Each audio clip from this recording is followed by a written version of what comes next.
Hi, this is Phil, and I'm here to make sure you know all about the Capes and Lunatics Patreon. Don't miss out on all new episodes of Wade's World, Boob Windows and Long Boxes, our Hard R movie reviews, and so much more, all completely uncensored. Access starts for as little as $1 a month, full videos when you pledge $3 a month. Check us out at the link in all of our show notes, or just go straight to patreon.com/capesandlunatics. Hope to see you there. This is Luca Perich, and you're listening to the Capes and Lunatics podcast. Recording has started. Hello and welcome once again to Superconnectivity. I'm your host, Shirley, the Professor Esser. And of course, with me, as always, is the blue-eyed bomber from the Burg of Pits. Phil, me, and Perich. Hey, Phil. Welcome. And by the way, just for those interested in Patreon, I do want to let you know that on occasion, those Hard R movie reviews, they are topless. So, at least on Charlie Esser's might be worth the extra dough. That's all I'm saying. That's right. Get what the censors won't let you have for free. We're not giving the beefcake away for free, people. So we're trying to do a bait and switch here, okay? So well, trying to you were the first time. If someone else could be topless this time, you never know. Yeah, I'm just saying it's always. That's all I'm saying. Yeah, I'm there for it. But anyway, not the point. I'm just saying, come watch our topless movie reviews over on the Patreon. Let's get to some stories and some ideas in the world of comic books this week. So let's hit Loki. Episode 2, yeah. Episode 2. So, fun fact, Maz and I do our full stream ahead and Enough Said reviews on Tuesday, which works out great because I get to make all kinds of crazy predictions. And see the next day, yeah. Then see the next day how they're all completely wrong. Although, alert readers are already talking that maybe I'm not as wrong as I think. Have you heard the Sylvie theory? Isn't it that she might be the Enchantress, maybe? Well, okay, so here's what it is. Sylvie was a being whose powers, I believe, did come from Loki. This was during, I think, the Lady Loki era. Mm-hmm. And she was essentially one of the young masters, which was a young group of masters of evil that were sort of assembled to, I want to say, fight the Young Avengers, but for some reason I also thought they were associated with the Runaways at some point. But Sylvie is the character who believes she is Asgardian, believes she is the Enchantress, but in fact she is much like, okay, so spoilers for the show. Mm-hmm. Much like we see Sylvie transferring her consciousness into other people temporarily, may just be a transferred set of memories and powers from another Loki. Yep. Maybe a Loki did the Ovid switch on her, the way that that Dropout Doom likes to do. But yeah, so that's interesting, to say the least. Oh, yeah. But as it is, I was hoping for Old Man Loki. I was hoping for, King Loki, who's mad about the TVA destroying his timeline. But then again... Well, hey, we got 4 more episodes, and, we pretty much, Only 4? I think it's only 6 episodes total this season, yeah. It's always so disappointing. Maybe we'll get a season 2. You never know. Well, we are getting a season 2. They have said they're doing season 2. They actually started hinting we might get season 2 of WandaVision 2. But Feige's like, I'm not going to say we're not going to do it. I wonder if they don't want to announce too much yet, because WandaVision and this are, pretty much going to run into Doctor Strange too. So. Mm-hmm. Yeah, well, and of course the writer of this is the writer on Doctor Strange. Mm-hmm. So. And did we create the multiverse this episode? Did she, that with that bomb, and you just see all the lines come off the the prime timeline? It's like, yeah, and actually, one of the most important things that I think no one is talking about is the fact that as the timelines are branching off, we actually see the main timeline being pulled towards the branches. Because that is this thing, there's an interesting thing about vectors and waves and parabolae when you're plotting something on a graph and how something progresses. And as I've always said, if you can keep it within that 0.5 variance or that 5 variance, eventually, whatever it is that happens, if you can wipe out enough of it, the rest of that timeline will just get pulled back into the main timeline. Someone might have a vague memory of something. Someone might says, "Oh yeah, wasn't it the Berenstein Bears? Wasn't it the Berenstein Bears?" No. I'm just wondering, she has some kind of grudge against the TVA. What if it isn't that we're creating the multiverse, but we're just opening the doors back up? What if, they're like, "Oh yeah, we keep the one timeline," but what if they're not? What if they just like have the multiverse walled off from this universe and, she's from somewhere else in the multiverse, and they were like, "Oh, we got to kill her, so so no one finds out about the multiverse." I mean, it's a possibility. I mean, I'm actually most interested in the idea of the TVA trying to hold Captain America to justice, and like that's the story I want to see. Is that the TVA showing up and Peggy and Cap just beating them up repeatedly? Like every couple of years, they show back up to try and get them back into the timeline, and it's like they just keep on defeating them. And or what if he was close to discovering them, and they're like, "Oh no, let him go off with his girlfriend. That way, he won't be looking into our business." Yeah, well, I mean, that's actually why I think was that Peggy Carter scene. Maybe it was supposed to be. That's how they get him. Yeah, because once they could get Peggy Carter away from him, then he's like, "Okay, what do I got to do?" It's like, we're going to send her back. She's going to be in her timeline. You stay here and grow old, and we'll send you back to them. Or maybe is that how he doesn't affect the timeline? Is that he thinks he went back in time, but they got him like in a little pocket dimension? I mean, anything's possible. We don't know. I just think it's interesting that they do have the 1940s guy with the big Hallie Atwell hair in the background. So, maybe that's intentional, maybe it's not. But whatever the story is, we'll soon know. And I wonder if they're going to pull Mandarin here. And I wonder, are the timekeepers even real, or is that just like, is that just something Ravonna says to keep everyone in line? She really pulling the strings, and is, maybe it's her, Kang, and somebody else pulling the strings, but, they paint themselves, "Oh, there's these big timekeepers." Well, to be fair, it could be Kang, Immortus, and Ramatut. Oh, yes! It could be 3 versions of Kang. The 3 versions of Kang that made the alliance in the unholy trinity.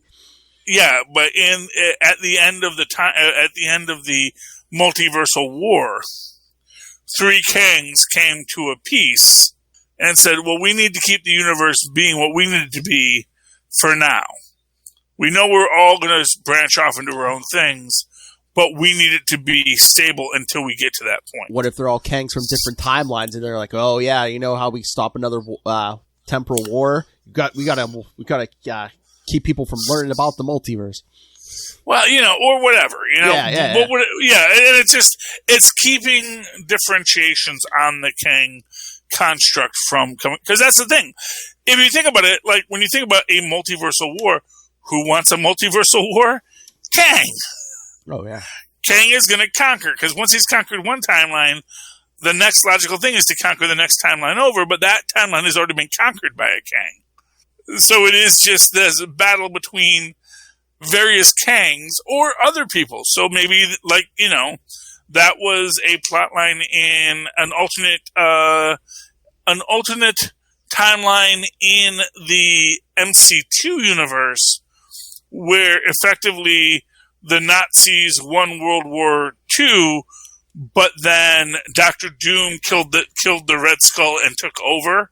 So it was like a Nazi universe, but ruled by Dr. Doom, so it wasn't quite as racist, because at least that's at least somewhat acceptable.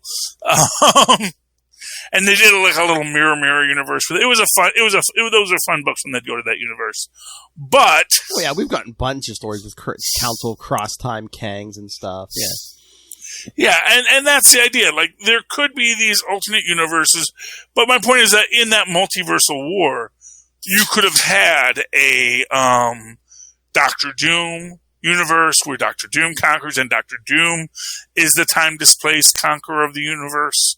Because that's the idea. In that universe, it's like, well, we've already conquered this world. We've already established this. The next logical thing is, let's go to the next Earth over. And we'll conquer that Earth.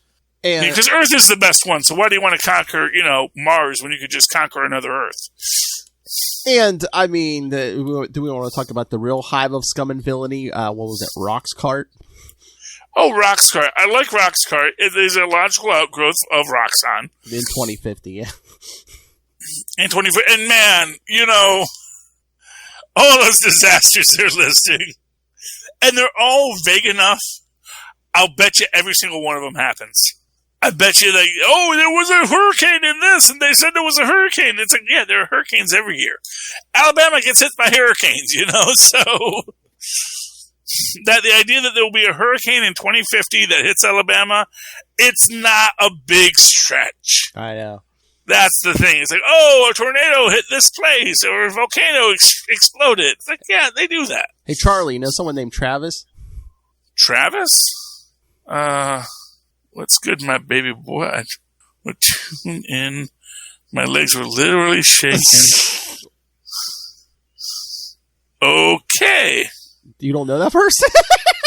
That's a weird man. It's entirely possible I do. I don't know. I know a lot of people. He's drunk, and he knows a lot of people. I know I never charge. That's one thing I'll say.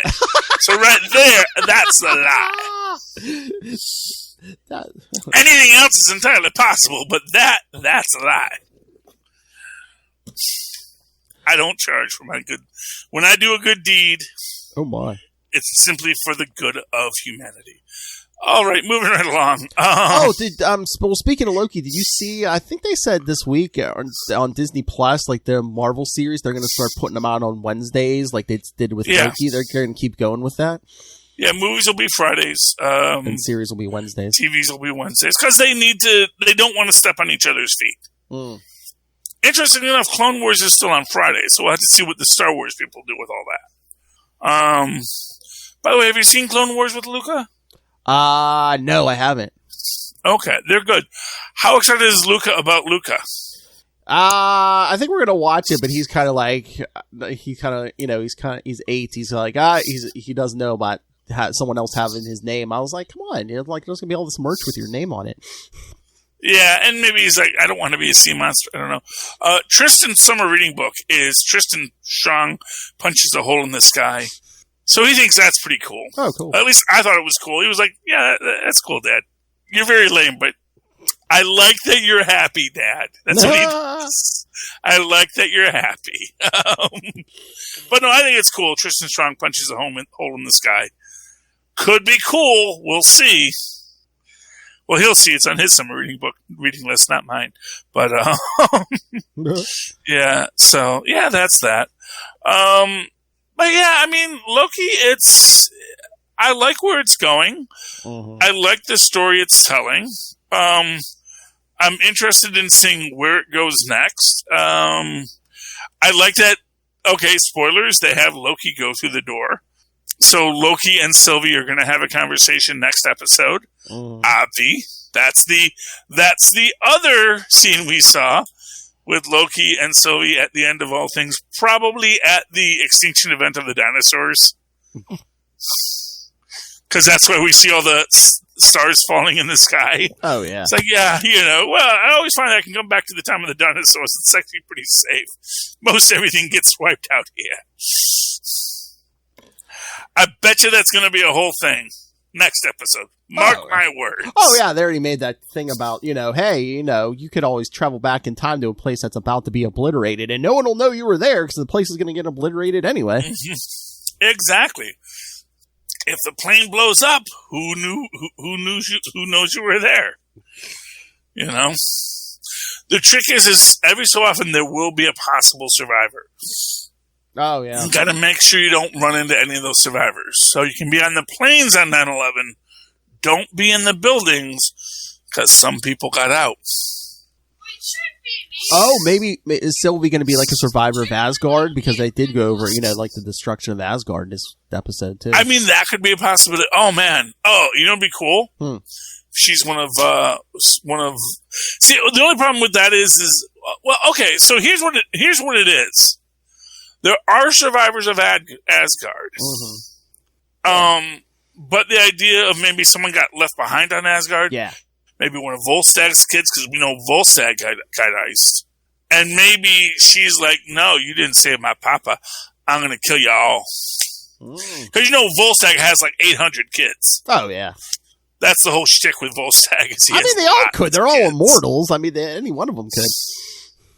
Yeah, so I like the idea. And one of his kids was a very big reader. So I like the way, I love the interaction between Owen Wilson and Loki.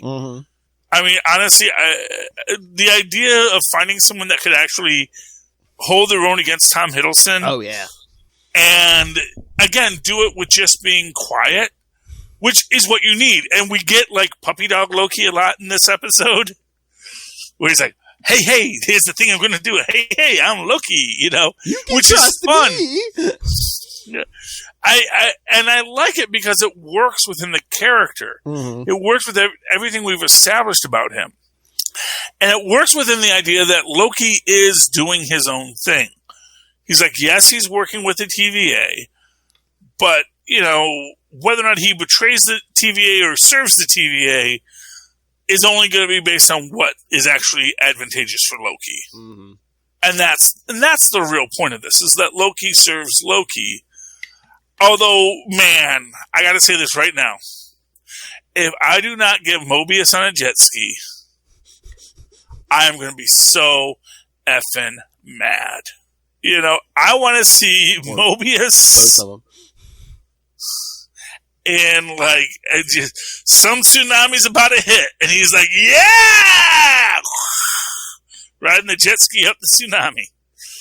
Oh, which would be both beautiful and terrible and sad, but also we can do whatever we want, man. They drop so much in this, you don't know what's going to come to pass, because, like, when they're, like, doing research, did you see the number 372, like, in the background? No, but tell me about 372, Philip. Fill me in. The very first appearance of the TVA was in the Mighty Thor 372. There we go. They always do that. They always want to. And what was up with that pen? Oh, the Franklin Delano Roosevelt high, yeah. Well, it was just one more thing that another TVA agent, and there is another TVA agent that Mobius. Is it Ouroboros? Is there a guy named Ouroboros or something like that? Something like that. Yeah, there are two, like, and it's another Owen Wilson clone. So there's another Owen Wilson clone who we may see in this, who is Mobius 2. Mobius 2.0. And that's the other one that Ravina is working with. And it makes you wonder, is Ravina in charge? Because here's an interesting thing. We see Casey last episode talking to two guys who also have judges' sashes, but I'm guessing are in HR, because he's filing a complaint about Ruby from Lovecraft Country. I forget her character's name in this one. I know it's is it B32? It's something, but I forgot her character's name because it is a random letter and some numbers. But I find it interesting that we only see Ravina being in charge of things. So do the other judges hold equal status to her? Are the other judges going to push back on her at some point? Or is she the primary judge and that's why she gets to determine who does what? Or is she a puppet for Kang? Well, and people have pointed out that this character is actually associated with Kang. That this is actually Kang's lover. She was his lover. But man, we do deep dives on this show. I mean, they started off the episode in Oshkosh, Wisconsin. What's in Oshkosh, Wisconsin? That was the hometown of the inspiration for the mustaches for the TVA, Mr. Mark Grunwald. God bless his soul. God rest his soul. God bless him. God bless Mark Grunwald. He's given us so much. I like Wisconsin as a state. I don't know if I've ever been to Oshkosh, actually. I can't remember where the Pagan Spirit Gathering was, but it was somewhere around there. Anyway, that was it's a great state. They sell beer in gas stations, which I love. Nice. They do in New York and they do in Ohio too, but in Michigan they don't, and so that was shocking to me. Now I live in New Jersey and Pennsylvania, where they have very special stores for liquor, like it was Canada or something. So. Really? I thought they were more liberal with it up in Canada. No, Canada, you go to a beer store or you go to a liquor store. You can't buy beer at the liquor store. You can't buy liquor at the beer store. Yeah. Two separate stores. You can go to a bar and get whatever you want, but if you want to have it to take home, want to get drunk at home, you have to go through the procedure. And there's like 2 or 3 companies that have the entire beer monopoly of Canada. It's weird. Anyway, where were we? Loki. Yeah, so Loki's exciting so far. Mm-hmm. And I enjoy it. And I am really interested in what Sylvie does, what this Lady Loki does, what female Loki does. I liked when they were showing all the different Loki variants. And they have like the Hulk Loki and the, different cartoon Lokis, essentially. Let's be honest. Have like the bearded Loki and Loki with antlers. So in Doctor Strange 2, Multiverse of Madness, are we going to get Wanda and Loki in this? I mean, it depends on how much they're paying Hiddleston. Oh, I mean, not for nothing. Hiddleston, he's a British actor. He does a lot of work. Don't get him wrong, but it's fun work. It's good work, but he also has some premium cachet. I mean, I could see them offering him the money because I think, didn't they say once again Loki broke like the premiere record for, Disney Plus. I thought he was second. I thought WandaVision had a bigger one, or maybe no. I think originally WandaVision set the record, and then Falcon and Winter Soldier beat that, and now Loki I think beat that. Every time it comes out, I haven't seen that yet. Last I heard was it was the second, so I think it might have come after Falcon and Winter Soldier. So, but it might have also beat WandaVision, which is actually saying something because this is the third one. Yeah, which means that if it could beat WandaVision after we were so starved for Marvel content. Mm-hmm. We don't care. We don't understand it. We are going to watch it. We are here for it. We want to watch this show. We are desperate. We need our fix. Well, yeah. I think when WandaVision started, we were desperate for content, but people were like, what's this going to be? And then, once WandaVision hit, people were excited. Then Falcon and Winter Soldier, everyone's like, yes, more. Yeah, and now we're here, and like I said, to me, it's cool that it didn't get as high as Falcon Winter Soldier because this is more cerebral, so, don't always want the hoi polloi around. It's like, yes, I understand you don't understand time, space, continuums. That's okay. There are shows for you to go watch your shows.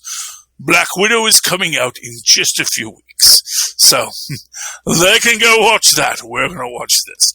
By the way, Black Widow's coming out in just a few weeks. Yes. Yes.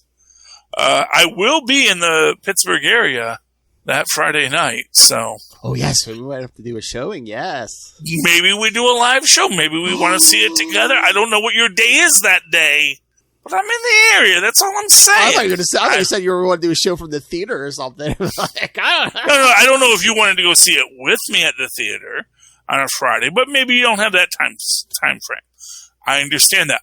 I can also download it onto Disney Plus because it's there. Yep. And Black Widow is coming. Black Widow is talking a lot. She spoke a bit about, from my perspective, I get her whole thing. It's like, I was a sex object in Iron Man 2. I got that I was a sex object in Iron Man 2. And it's fun to be sexy. Yeah. I don't care who you are. I don't care what your life story is. It's fun to be sexy. I love being sexy, which is why I be sexy so much. I will always be a sex object if you write me into a part where I get to be a sex object. I am like, yes, look at all you get, gaze upon me. That is who I am, and I'm absolutely comfortable with that. Okay, but she's now moved on in her life, and she's looking at other roles. But she appreciates what she started at. She's glad at where she is now because she gets paid for it. So anyway, moving right along. Anything you want to talk about before we get to comics, Philippe? Now let's get to comics. Let's get to comics. I want to talk about the greatest tragedy Heroes Reborn in Marvel Comics this week. You know what was the greatest tragedy in Marvel Comics this week, Phil? That we did not get a Dark Squadron series. I'm so mad. So, in Heroes Reborn number something or other, I got 7. A variant cover. Damn variant covers. Number 7. Number 7. We get this page, kids. This page of... And dang if it doesn't sound like a 1960s Batman story. Ah! The Goblin is out. And he is running for president, and he's built his own Dark Squadron with Ghost Runner, Nova. I wonder if that's Johnny Storm Nova, by the way. Valkyrie, Moon Knight. Ooh, in the Black Moon Knight. He's New Moon Knight. Mm-hmm. And, of course, Sentry looking all sad.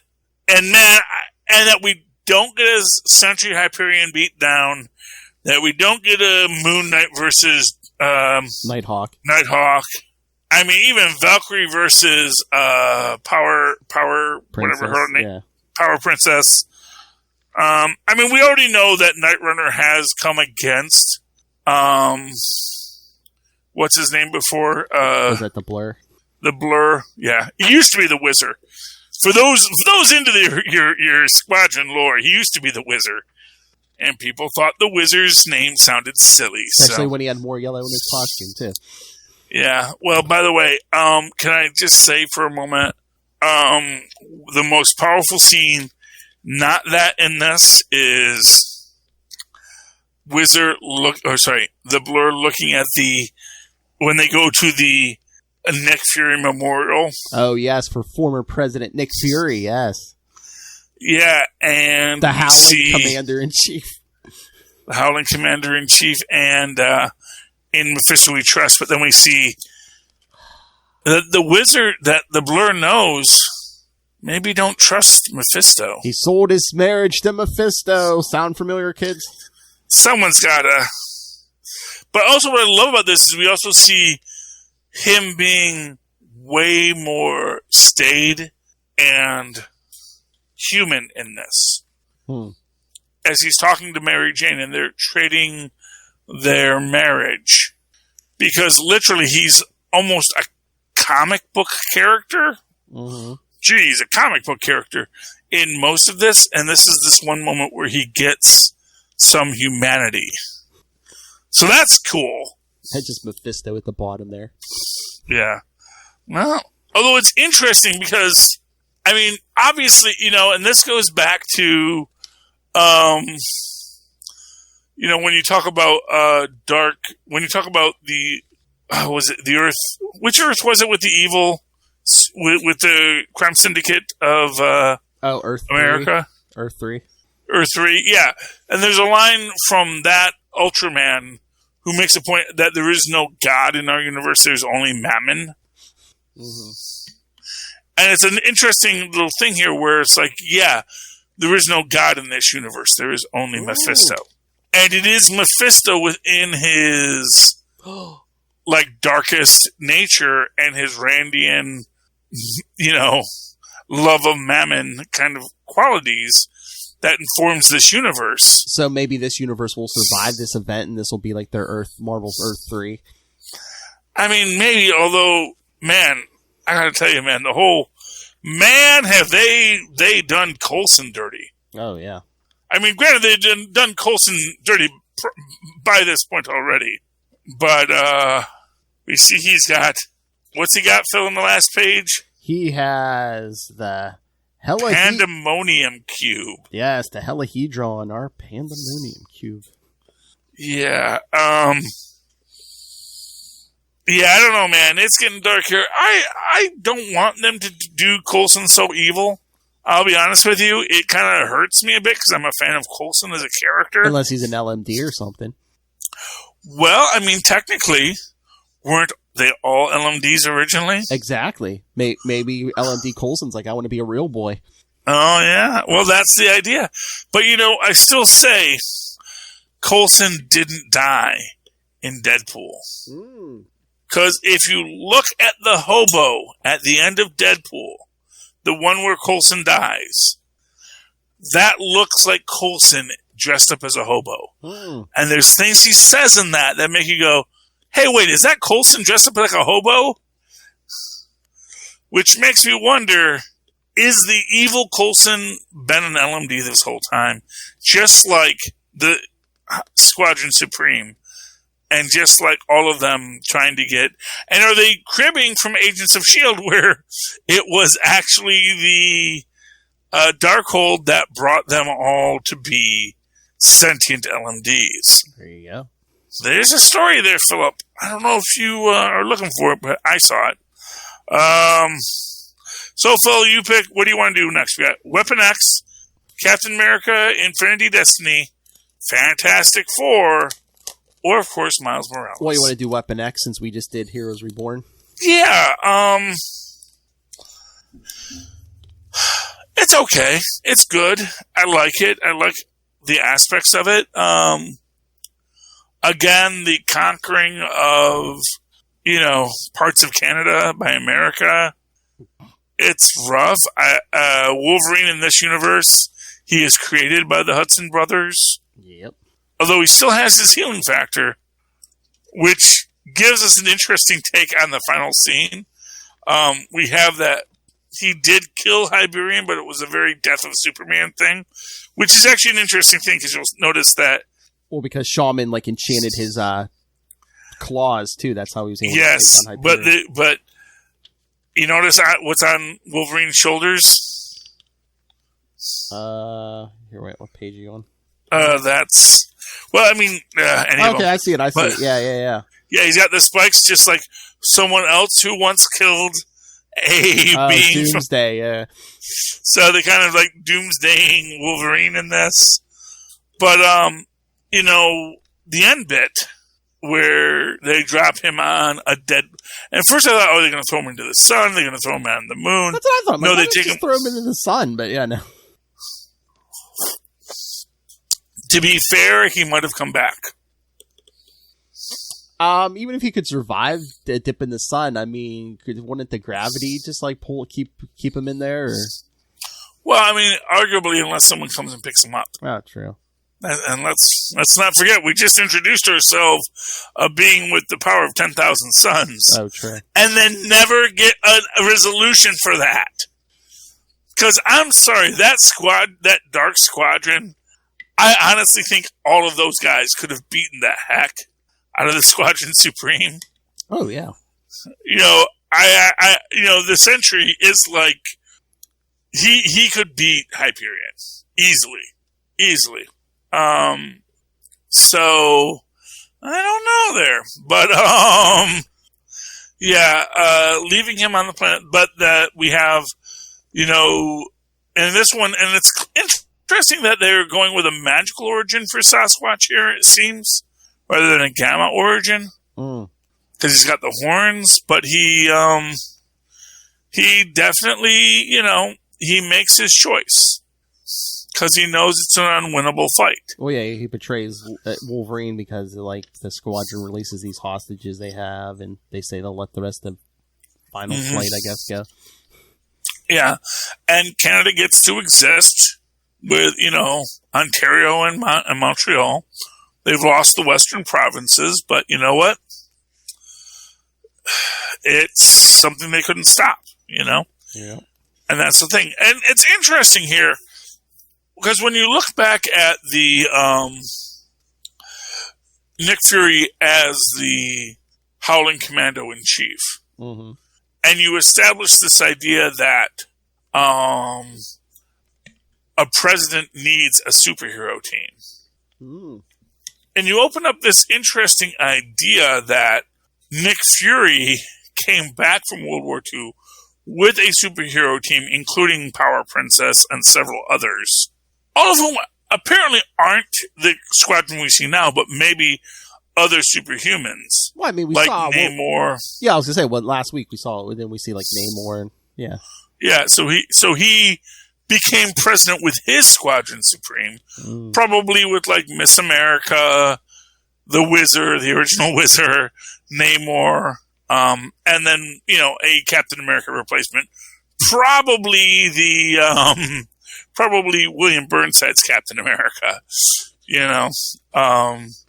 and he came to power and he ruled for a while until Coulson came in as the new administrator of the new Squadron Supreme. With, because I don't know if we've heard of any other presidents aside from Nick Fury, whose face is on the money, which is interesting in that way because it also shows how much democracy has fallen, and we have gotten into this idea of following demagogues. I mean, they could have did so much with this, more with this series, because I mean, if we have a Moon Knight, I mean, you would think we have a Khonshu, and you think Khonshu appreciates reality being warped? Well, not if he's on the losing side, but again, he's always on the losing side, so does Khonshu even notice? Oh. To be painfully honest with it, would Khonshu notice the difference between this Moon Knight and his own Moon Knight? I just mean reality in general, but yeah, I don't know. It's a reality. True. We all work here, buddy. Khonshu's just a 9-to-5 deity. That's what you got to understand. Okay, let's get back into official 616. Yes. So, Captain America, Infinite Destinies. That's where we get the entire storyline played out. Now, here's a question for you. Okay. Because we're going to get to this with Miles in a bit. Do you think the Assessor is the Mind Stone? Could be. Yeah, I don't know. They really haven't said what it's basically just an AI they've said, but yeah, I don't know. Yeah, and we'll talk about that. I mean, we'll talk about that in a minute. But so right here in Infinite Destinies, we get Cap and Natasha tracking down this guy, Batista, who accidentally killed a family because he was a tweaker, and Warlock put all the gems into people. And you really get a lovely aspect here about how hard it is to fight a guy who can control time, and just the fact that the reason you're not dead is because I don't want to kill you. Mm-hmm. Which, honestly, I really think that Superman should say more to Batman when they get into fights. It's like, you do realize the reason you're not dead right now is because I am not trying to kill you. Mm-hmm. Please understand that. I understand you are mad at me for some reason, but maybe we should talk about it. And I love how Black Widow's just like, she tells Captain America, "Why don't you leave Texas? I'll take care of this problem for us." But you know what? Would she though? Could she? I think she's got a little bit of hubris there. Yeah, I was gonna say, could she kill him? I mean, maybe she caught him by surprise, maybe, but. Well, yeah, obviously, in any of these situations, it's like, if I catch you by surprise. And if you can kill this guy, would the stone just go find someone else? Probably. It's like a Green Lantern ring. So you're going to have the same problem, but then you're going to track down the stone all over again.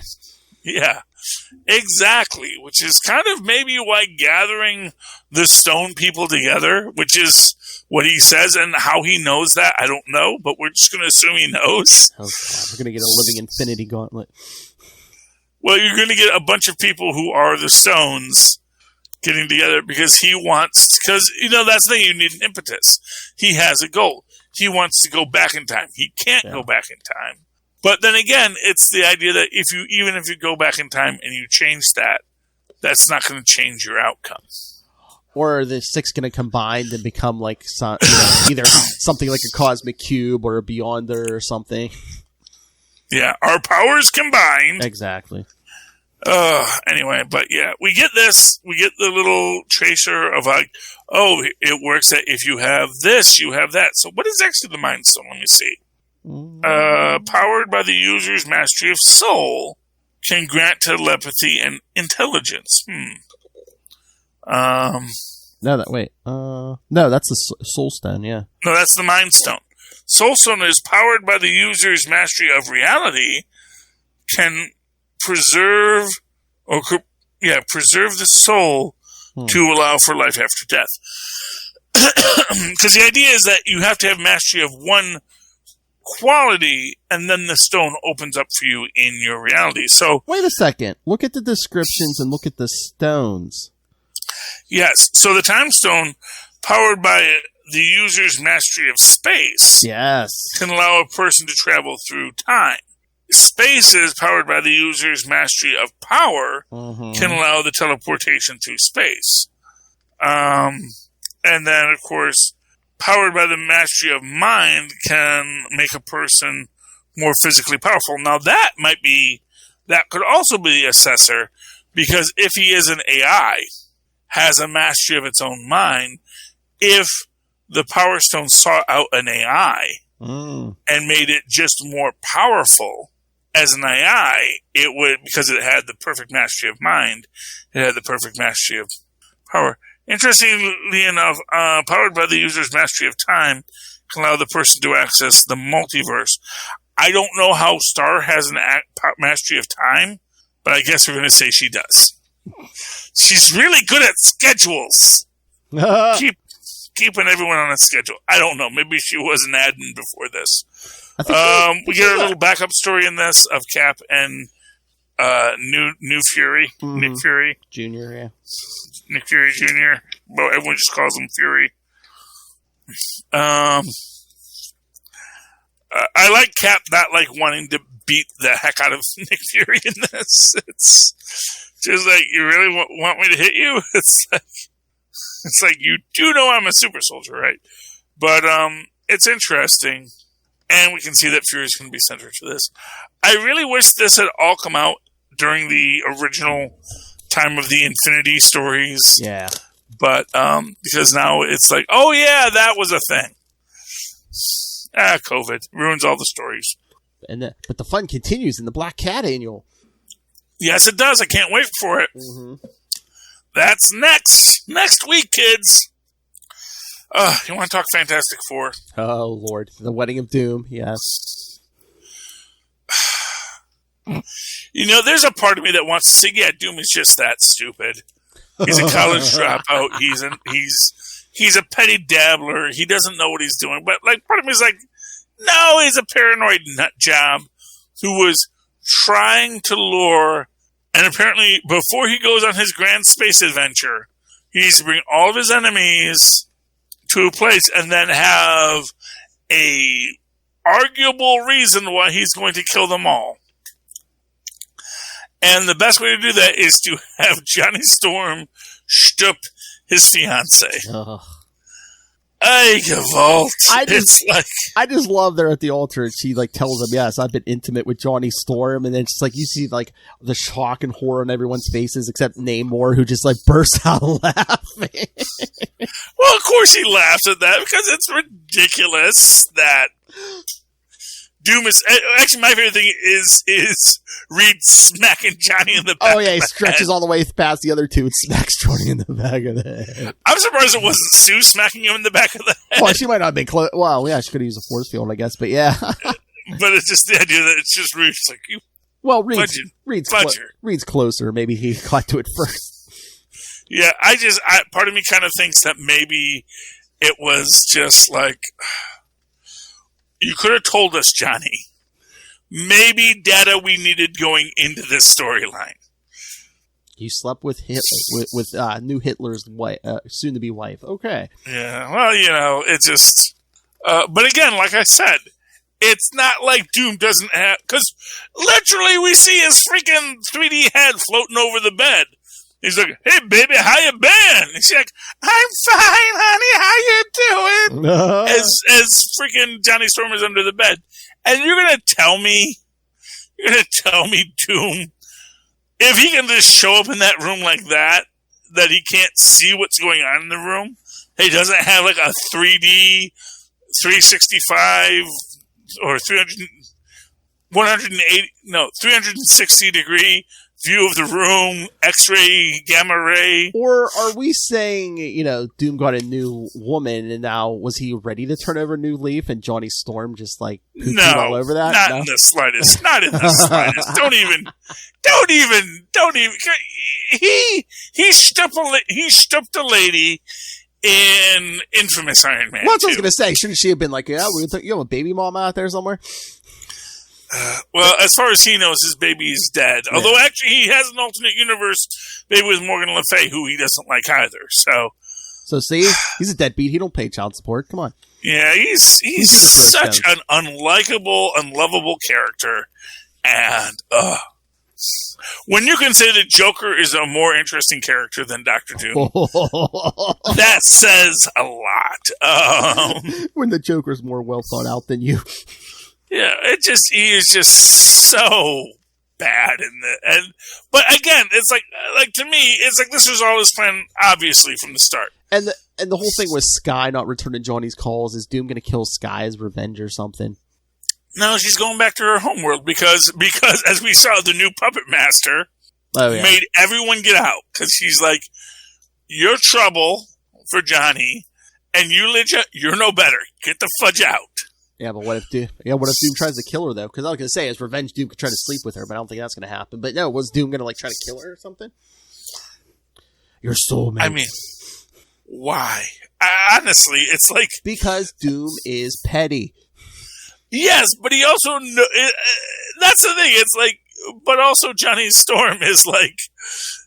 I mean, he's ready to kill... If you killed his soulmate this week... he's ready to... Oh, I will... I mean, he's like Romeo. He is like, the fair Rosalind, how will I ever know love now that Rosalind has rejected me? Charlie, he's petty. Johnny Storm dishonored him, so he's going to kill every guest at his wedding. Well, I know, but like I said, that was his intention the whole time. And I mean... His intention was to kill everybody. I guess, but I mean, yeah, I mean...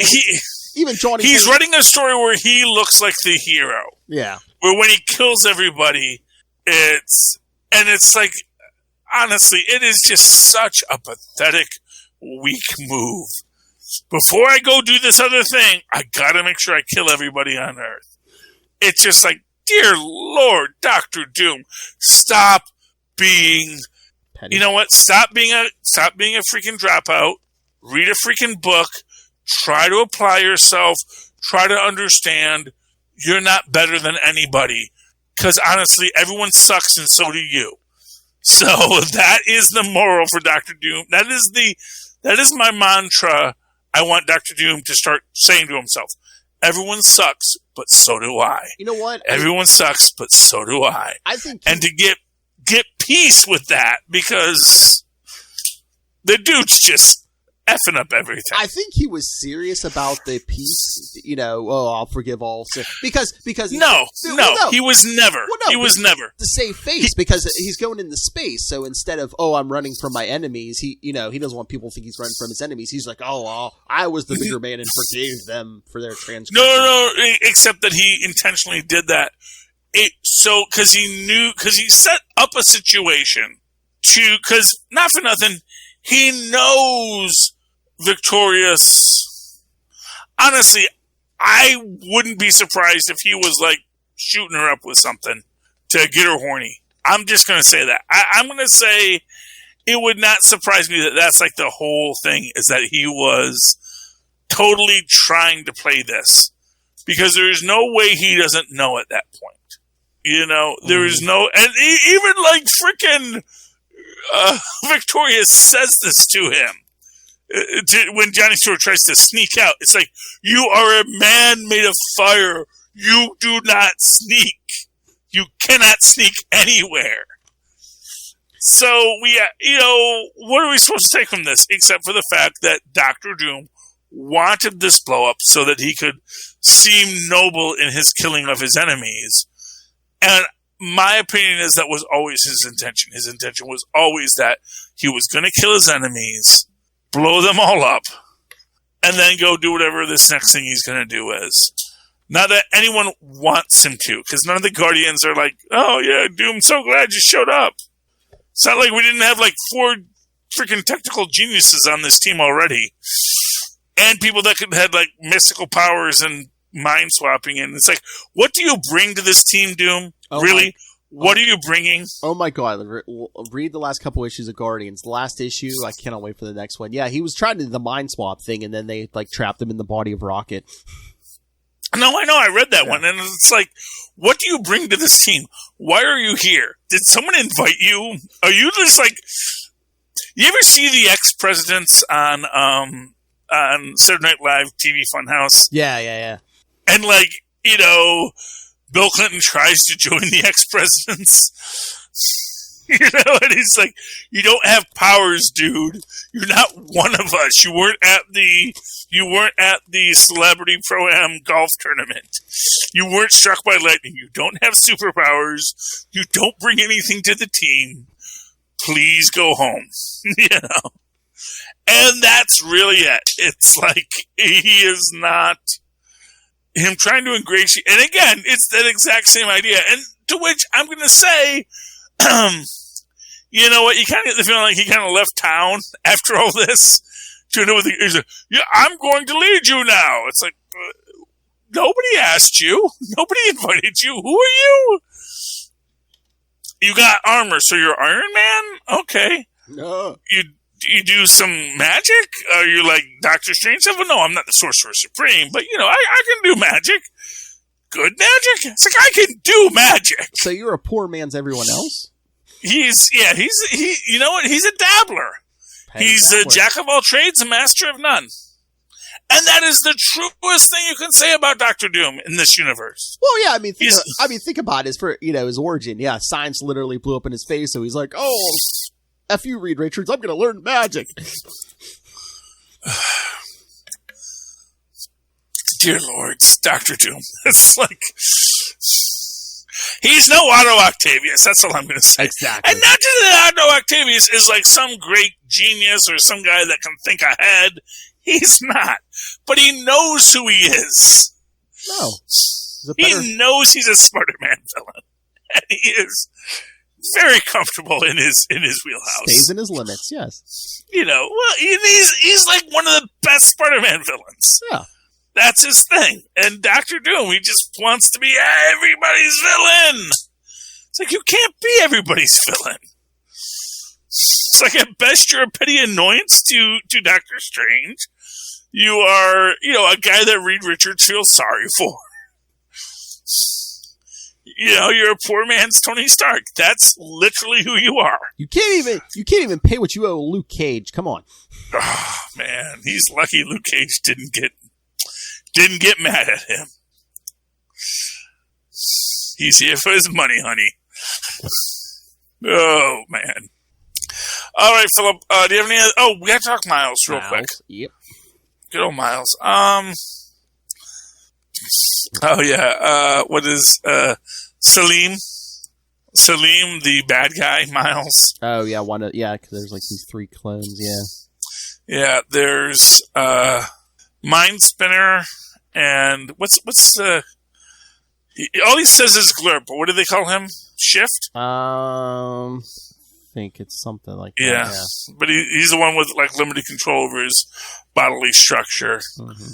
And then Salim. So, I mean, imagine that. I mean, if the Assessor is like what do we say? The Mind Stone. I mean, the Mind Stone or possibly the Power Stone. One or the other. So I know the Assessor kidnapped Miles for a while and was like studying him, and so it looks like the Assessor made these clones. So, and here's my thing. And I think, by the way, I knew that was Salim at the end. Yeah, because his costume wasn't ripped. That's how you knew. But I mean, yeah, the Assessor could be one of the stones because I think the Miles Annual is going to be a part of that. So I mean, yeah. So I assume the Assessor is probably either the power or the Mind Stone. Although it actually makes more sense that he would be the Power Stone because he would be fully within his own mind as an AI. And he's purple. He is purple. I don't know. I don't have him in front of me, so I can't. Well, I mean, they have him like in a black suit, but look at all these panels. What's that background, man? It's all purple. So there we go. So he is the Power Stone. That makes perfect sense that it inhabited an AI. Because what would be more perfect for an AI than a Power Stone? I still don't know why Bautista is I guess maybe because he was in jail? So his space was limited? And he wanted to be outside of space? Or? Well, he got the Time Stone. Is it because he wanted to go back in time and fix his mistakes? Well, no, but it says that your mastery of space tells you your ability that controls your ability to manipulate time. So, anyway, it's all very fast. I like what they're doing with this. Yeah. I like what they're doing with this. And I'm interested to see how it plays out with our good friend Miles here.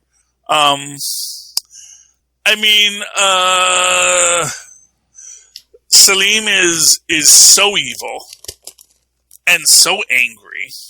Oh, yeah.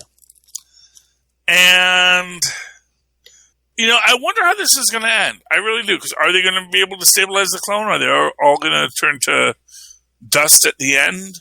I'm wondering what's going to happen with this. Because I think it would be really cool if there is a clone team of Mileses out there living their best lives at the end of this. I mean, I hope it's like those Infinity Stones, because I was like, how are they going to make this different from like the original Clone Saga? But you throw in Infinity Stones, I guess. Yeah.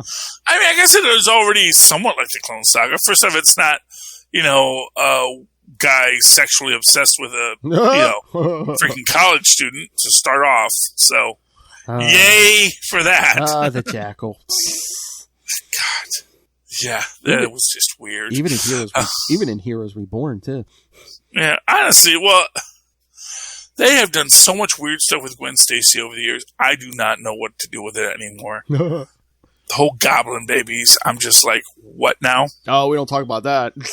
I can't stop. It's like, someone told me it existed, and now it must exist forever. It's like, goblin babies, I know, no! But we've never seen those babies who are, grew up after he made that Mephisto deal. We never saw. I think that was part of the deal. Erase that. Even Mephisto says, no, I just for me, I need to get rid of that. That's a freebie for you, kid. I can't look at that. I cannot look at that. That is wrong. I am Mephisto, and I know that is wrong. I'll give it. There are lines Mephisto will not cross. I'll give you that. I'll throw that in as a bonus. You're a good customer, kid. I'll give it to you. Which makes you wonder, yeah, really. Which makes you wonder what Blur got out of the deal. I mean, I'm fat. I kind of wonder, like, how it's sort of like, WandaVision got cut short, and Falcon Winter Soldier got cut short by all of these things with COVID. Makes you wonder, like, what these stories might have been had there not been COVID. Oh, true. Like, had they really been able to explore these and let these stories breathe? I wonder if we might have gotten an extra issue of, Dark Squadron. Maybe. Assuming that's not one of the ones coming in the next couple of months. But honestly, I'm excited. I like this universe. I really hope that, like, sort of like they did with Amalgam, when they just started throwing out one-shots for these things. Well, I was going to say, yeah, if this universe survives, they could always come back and do more, one-shots. Well, as we know, all universes eventually survive. Exactly. If people want to buy the books. I was going to say, if it makes money, yeah, it'll survive. Yeah. No, I liked the Miles book. It was enjoyable. And, I like the clones. I like that. I mean, it's kind of a trope that the big dumb one is the nice one. Yeah. But he's dumb, but he is the wisest of us all in his own simple way. So I like that. And, I hope that they don't just turn them all into freaking crystal dust at the end of it. Yeah. I hope they actually do. I hope that the real reveal is actually you were stable all along. And that maybe even it's just this idea that, no, you were stable. The reason why the clones died was because the freaking assessor just killed them when they were dead ends. Mm. You escaped before you could kill them. Sort of like Sharon Ventura, when she escapes the power broker before they could get her addicted. Yes. And it's just like, no, you just escaped before he decided to kill you. So that's what happened. You actually were never in danger of decomposing. And you're fine now. Yes, he's a blobby guy, and yes, this one's a spider person, and you're clearly a sociopath, Salim. But you know what? You're actually okay. So that would be a great ending to this story, I'm hoping for. Yes. We'll see what happens, Phil. Any final thoughts on that? No. I think that's good. Okay. I mean, I've enjoyed this. There's so much good content out there. I enjoy it. I'm looking forward to seeing the Black Widow film next week. Either in a theater, maybe in 3D surround sound for free, just to pay the extra money just to see it. Because it's been so long, but I may just download it on Disney Plus, depending on schedules. Wait, and how long? How long did you say? You didn't say next week, did you? Well, I mean the week after next week. Let's see. 1, 2, I think 3 weeks. Yeah. Well, I mean, I'm counting by my. So next week is the week. The week after is when my vacation starts, and at the end of that week is when Black Widow comes out. So Yeah. Don't give me trouble, Philip. But yes, when it comes out in July, after July 4th. I forgot you're taking a long road trip. Okay, I forgot. How do you think I'm visiting you? I know. That's the whole point. After Rob Southgate, I know. Yeah, I could have visited you first, but I'm going to Toledo. But that's fine. You know what, Philip? Hey, you're going to meet Rob Southgate before me. I've never met the man in person. This will be my first time. And of course, the Marvel exhibit is sold out at the Museum of Science and Industry, but that's okay. Those are always a scam anyway, just so you know. And they have the big extra facility. It's like, yeah, okay. It's a couple of experiments that's like, here's this, and it's like, here's a Spider-Man picture. Okay. Don't know how those two tie in, but we'll go along with you. Yeah. Thanks for playing. But anyway, it's okay. Who knows, by the time we get there, they may, now we can let people into this. Who knows? Anyway, Philip, if anyone wants to talk to you about any of these things or complain about the Chicago Museum of Science and Industry or defend it here, defend the Chicago Museum of Science and Industry, how can they do that? If you get a hold of any of us by emailing capesandlunatics@gmail.com or call the voicemail 614-382-2737. That's 614-38-CAPES. And find links to all of our social medias, our YouTube channel, our Patreon, our merch at Linktree, linktr.ee/capesandlunatics. Okay. And what they can also do is go down to our show notes, click on the link to Amazon, Go to Amazon, buy some Amazon products. We don't care what you buy, but while you're there, maybe check out Pod Life the book, which is available both in a digital download or a hard copy in case you're worried about the apocalypse. Find out why the Southgate Media Group Community podcasts. It'll be fun. And then when you do all that and you'd like to reach out to me, always write to me at good old superconnectivityblog@gmail.com. That's superconnectivityblog, all one word, at gmail.com. And of course, follow me on Twitter as I live tweet things like Legends of Tomorrow on Sundays. I do want to live tweet Loki at 8 o'clock on Wednesdays. I just haven't gotten the chance to. But if you do, I will do it at Charlie Esser. That's CharlieEsser. Look for the 2 E's in the middle. For quality. Ding. Thank you, Maz. Oh, and listen to me and Maz talk about Loki over on the Nuff Said feed, as well on the Full Stream Ahead feed. Yep. All right. Ladies and gentlemen, you've made it to another episode of Superconnectivity. We have enjoyed connecting with you. I really hope you come back again next week and super connect with us again. Good night. Good night.